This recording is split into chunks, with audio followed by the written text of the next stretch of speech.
की उपासना का पर्व था, इसको भी क्या रंग दे दिया दुनिया वालों ने। सोचो जरा, ये तो गुप्त उपासना थी, ये तो बेटियों की पूजा थी। इस देश में बेटियों को देवियां समझा जाता है। इस देश में देवी की पूजा गाय और कन्या में होती थी। आप पूजा में बिना गाय के कोई पूजा नहीं हो सकती। हमारे यहां सबसे पहले एक देवता की पूजा होती है। उस देवता का नाम क्या है बोलो? गणेश जी।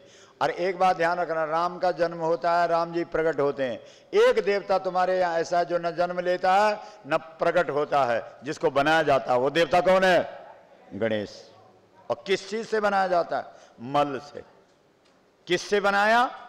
मल से। अब दुनिया में ऐसी कौन सी माता है जिसका मल होते हुए भी मल नहीं है? बोलो? गौ माता। तालियां बजाओ इन माताओं के लिए। इसका मतलब है तुम्हारे यहां जब तक तुम गोबर को देवता नहीं समझोगे तब तक तुम्हारी पूजा लगने वाली। तब बताइए, ये अभी धार्मिक रूप बता रहा हूं आपको गाय का। चारों रूप बताएंगे, धर्म का भी, अर्थ का भी, काम का भी और मोक्ष का भी। क्योंकि हर एक मनुष्य इन चार चीजों को चाहता है। क्या क्या चाहता है बोलो? धर्म, बोलो, अर्थ, काम, मोक्ष।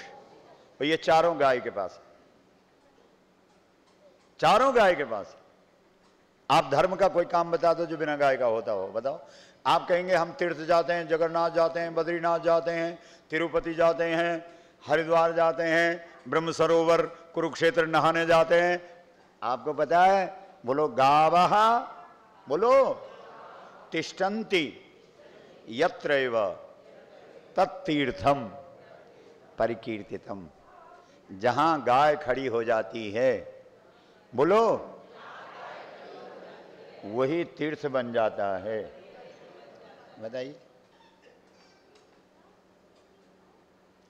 एक बहन खड़ी उठ गई, हम लोग गौ कथा बोल रहे थे। महाराज जी मैं तो माला जपती हूं, मेरे को गाय की क्या जरूरत है?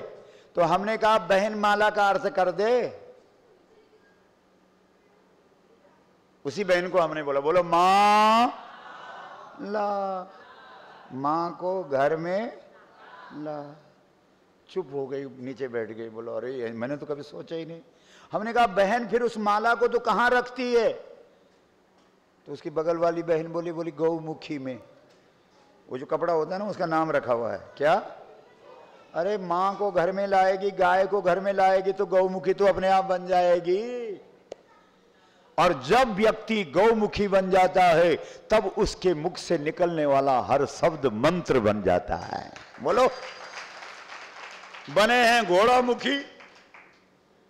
बोलो, सुबह सुबह कुत्ते की संकल पकड़ करके घूमने जाते हैं और मंत्र जप रहे हैं। अरे भाई साहब, मंत्र जपने के लिए गौमुखी बनना पड़ता है। और जो व्यक्ति गौमुखी बन जाता है उसके मुख से जो मर्जी शब्द निकल जाए वो शब्द बाण की तरह काम करता है। राजा परीक्षित जंगल में शिकार खेलने गए, मरा हुआ सांप, बोलो, समीक ऋषि के गले में डाल दिया।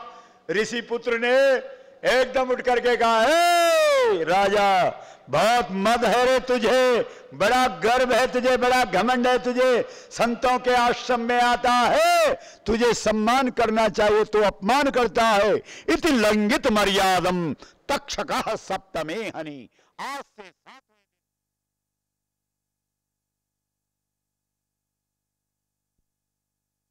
गौमुखी है अगला। गौमुखी जो बोल देगा वाणी।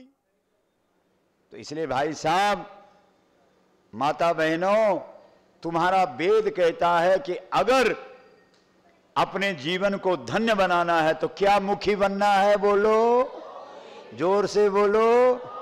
और गौमुखी कौन है? जो गाय का आदर करता है, जो गाय का सम्मान करता है। ठीक है, आपके पास गौ रखने की व्यवस्था नहीं है, कम से कम दिल में तो गाय को रख लो। घर में नहीं रख सकते हो, उर में तो रख लो। आजकल तो लोगों ने हृदय से भी निकाल दिया गाय को। बताइए, इस देश में तो हर चीज गाय से थी। बोला चोटी रखनी है तो कितनी रखनी, आजकल तो है ही नहीं चोटी। बताइए जरा अपने अपनी चोटी कहाँ है, देख लो। वो एक राक्षस आया था इस देश में, वो 1.25 मन जनेऊ और चोटी कटवा करके तब खाना खाता था, और लोग चोटी बचाने के लिए चोटियों में चले गए थे पहाड़ों में। हमारे जो पुरखे थे वो इधर के ही थे मैदानों के, लेकिन अपनी चोटी बचाने के लिए चोटी पे चढ़ गए थे।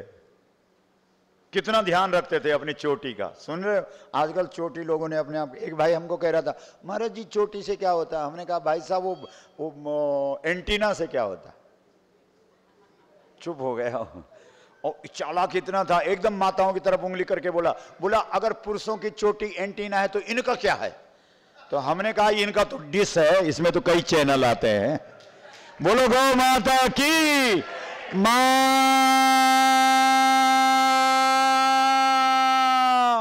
चोटी के साथ भी संबंध अब तो ले ही है भाई उसको।